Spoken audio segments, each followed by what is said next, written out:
Hai semuanya, jumpa lagi dengan gue Profesor Kuakui. Gue mau merespon filmnya Kamar Jerry yang berjudul Konspirasi Film Buatan Obama, Leave the World Behind.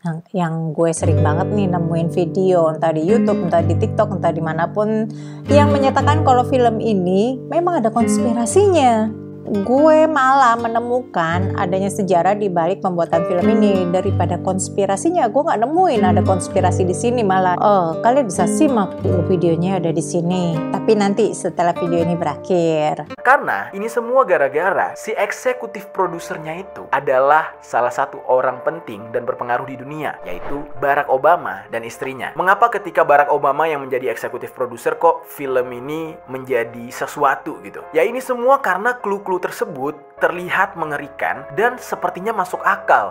Ya, keterlibatan Barack Obama di dalam film ini bukan tanpa alasan, karena Barack Obama sendiri pemilik production house Higher Ground sebagai rumah produksi film Leave the World Behind ini. Rumah produksi ini sebenarnya sudah berdiri dari tahun 2018, jauh sebelum pembuatan film Leave the World Behind di tahun 2023. Film Leave the World Behind dibuat berdasarkan novel dengan judul yang sama, karya Rumaan Alam. Ini adalah novel ketiganya, dan Barack Obama membaca novel tersebut hingga memutuskan untuk membuat versi filmnya. Novel ini dibuat tahun 2020.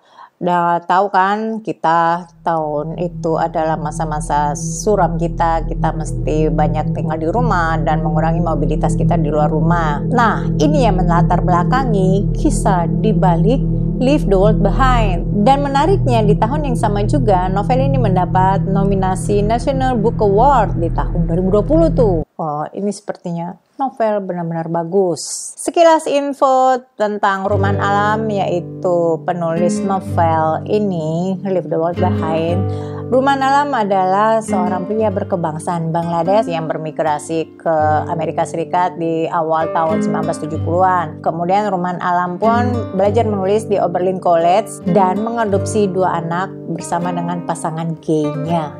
Ya, dia gay.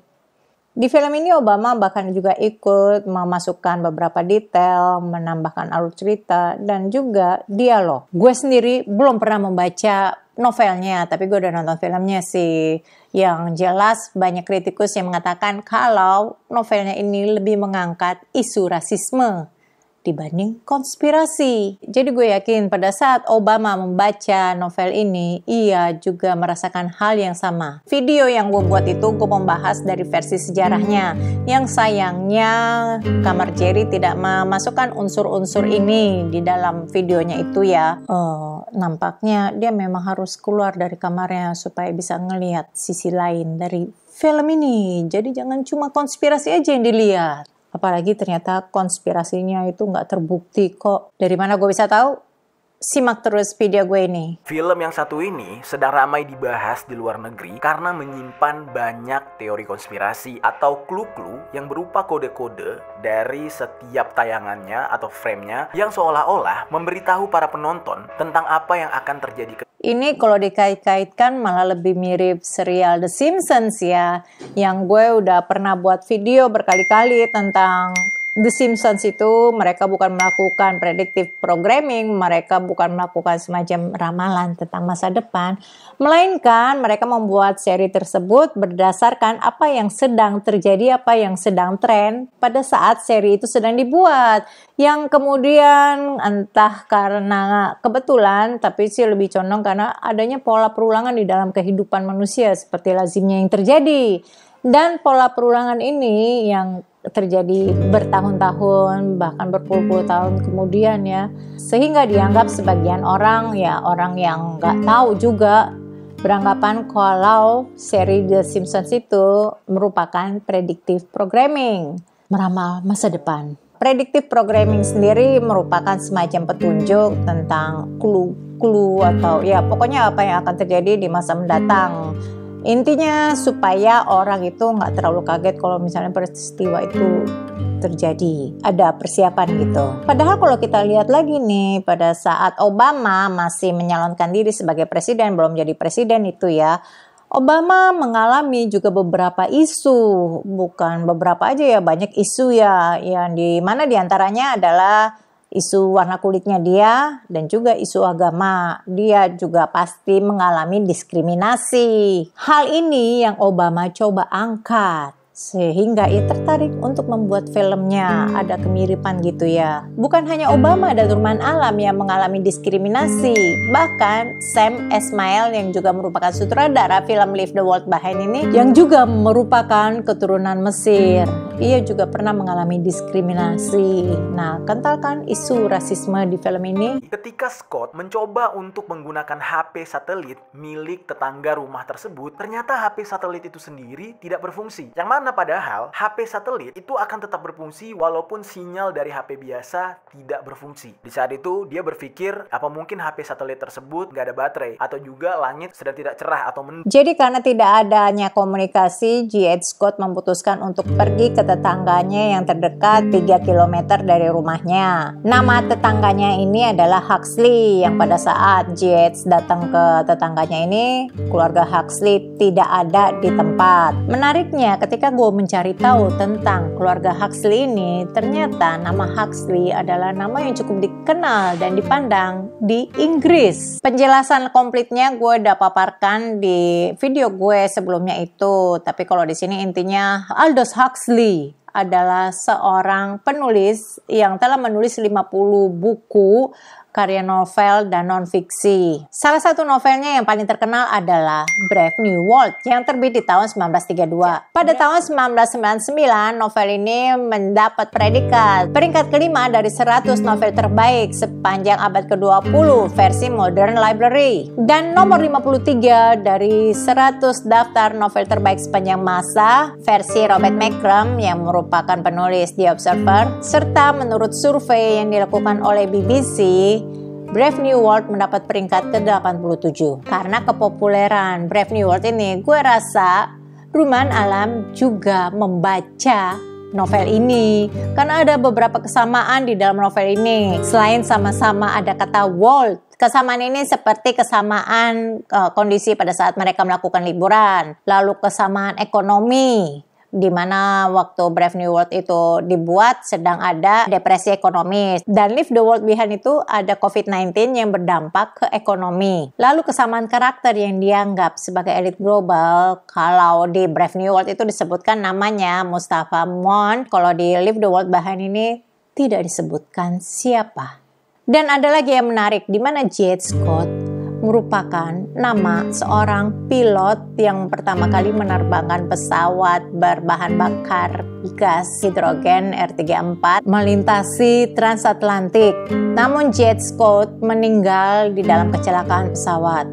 Itu dia mengapa di film ini hanya G.H. yang melihat pesawat jatuh. Ketika Scott mencoba untuk menggunakan HP satelit milik tetangga rumah tersebut, ternyata HP satelit itu sendiri tidak berfungsi. Yang mana padahal HP satelit itu akan tetap berfungsi walaupun sinyal dari HP biasa tidak berfungsi. Di saat itu dia berpikir, apa mungkin HP satelit tersebut nggak ada baterai, atau juga langit sedang tidak cerah atau mendung. Kalau soal ini gue nggak sepakat ya, apalagi kalau ngelihat G.H. yang kelihatan lebih intelek daripada yang ada di situ. Pasti dia tahu lah handphone satelit itu memiliki baterai life yang panjang, bisa harian bahkan sampai mingguan hidup handphonenya tanpa di-charge. Ditambah handphone satelit itu tahan banting, tahan air, dan tahan segala macam cuaca, apalagi kalau sekedar mendung, kan menggunakan satelit. Tidak memakai BTS gitu. Jadi pasti komunikasi ada. Masalahnya si G.H. ini nggak bisa menghubungi orang yang mau ditelepon dia. Dia juga nggak tahu mau telepon siapa. Kan intinya dia mau menghubungi istrinya tapi nggak bisa-bisa. Tapi gue pribadi sih malah lebih aneh ya, kenapa handphone satelitnya ada di garasi? Yang mana ini mempengaruhi kepada pola migrasi binatang. Yang mana di film itu digambarkan banyaknya rusa-rusa, terus angsa. Oh, itu bukan angsa, tapi flamingo. Flamingo ini biasanya hidup di air asin atau danau besar dan dangkal ya. Yang anehnya sih kenapa mereka bisa datang bermigrasi ke rumah tersebut yang jaraknya jauh dari habitat mereka. Lagi pula datangnya ke kolam renang yang bau kaporit. Sedangkan untuk rusa, gue dapatkan jawaban Sam Esmail yang ada di Esquire sebagai berikut. dianggap rusa sebagai makhluk yang tenang, dan di film ini dipergunakan sebagai semacam peralihan ke warning. Jadi ya emang sengaja dimunculkan supaya film ini jadi kelihatan lebih menarik gitu. Ketika manusia tidak bisa lagi menggunakan jaringan internetnya, maka manusia akan berbaur dan berdampingan kembali dengan hewan-hewan liar. Gue sebagai profesor kuakui nggak sependapat dengan argumen ini. Karena sebelum internet ditemukan pun di tahun 1969, manusia sudah hidup berdampingan dengan hewan-hewan liar. Isu tentang kiamat internet itu sudah pernah mencuat beberapa waktu yang lalu, beberapa bulan dan tahun belakangan. Memang sebelum-sebelumnya kita sempat mendengar gitu ya geng, kiamat internet ini akan bertepatan dengan terjadinya badai matahari. Badai matahari dan kiamat internet. Gue udah dari zaman gue masih kuliah dulu ya, gue sering banget ngedengar tentang isu seperti ini. Tapi kalaupun ternyata udah kejadian, biasanya kan tinggal disambung lagi, dibenerin lagi. Nah itulah gunanya asuransi. Kalaupun ada badai matahari yang mengenai bumi, itu nggak seluruh bumi kok kena. Jadi masih ada bagian bumi lain yang nggak terkena dampak ini. Apalagi transmisi data lintas benua dikirimnya melalui kabel fiber optik di bawah laut. Sedangkan badai matahari ini lebih berdampak ke komunikasi satelit, yang kalau zaman dulu dampaknya ke komunikasi radio. Lega kan? Jadi tonton terus penjelasan gue sebagai profesor kuakui di Akademi Kuakui ini, yang dimana kalau mau jadi mahasiswa Akademi Kuakui ini agak-agak susah gitu, tesnya banyak. Apalagi gue sebagai profesor kuakui itu sangat susah dapat bekerja di Akademi Kuakui ini. Itu dia, cuma gue yang diterima sebagai profesor. Nah, di sini Jerry menyertakan grafik prediksi solar cycle yang gue malah ngelihatnya sunspot itu lebih tinggi di tahun 2000. Tapi aman-aman aja kan selama ini. Informasi lain seperti bunker yang dibangun oleh orang-orang kaya. Ya kan cuma orang kaya yang sanggup sewa ekskavator. Dan lagi pula membangun bunker bukanlah hal yang baru. Gue kalau ada duit juga gue mau buat bunker di rumah gue biar aman gitu, rasanya gak was-was. Terus Havana Syndrome yang kamar Jerry duga sebagai penyebab tanggalnya gigi Archie sebagai serangan gelombang mikro. Padahal kalau dilihat-lihat lagi nih sebelum gigi Archie tanggal, Archie kan tidur berempat dengan ortunya dan adeknya.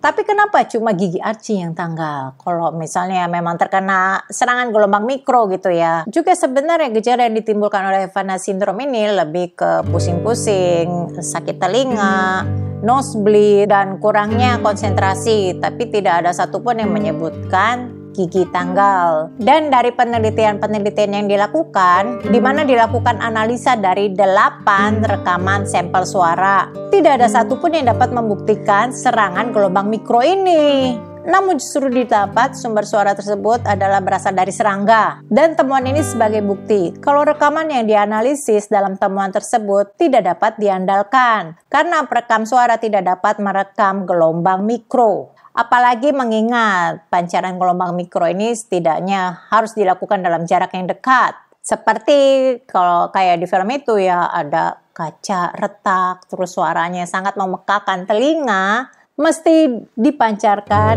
ditembakkan dalam jarak yang dekat, baru efek-efek tersebut dapat terlaksana. Sedangkan selama mereka ada di sana, mereka nggak ngeliat siapa-siapa. Jadi malah gue mendapati ada kelemahan di dalam film ini. Udah deh, nggak usah dibawa serius nonton film ini, nggak usah dibawa stres atau bingung atau pusing. Relax and chill. Terima kasih sudah nonton, jangan lupa like dan subscribe. Stay safe and stay healthy.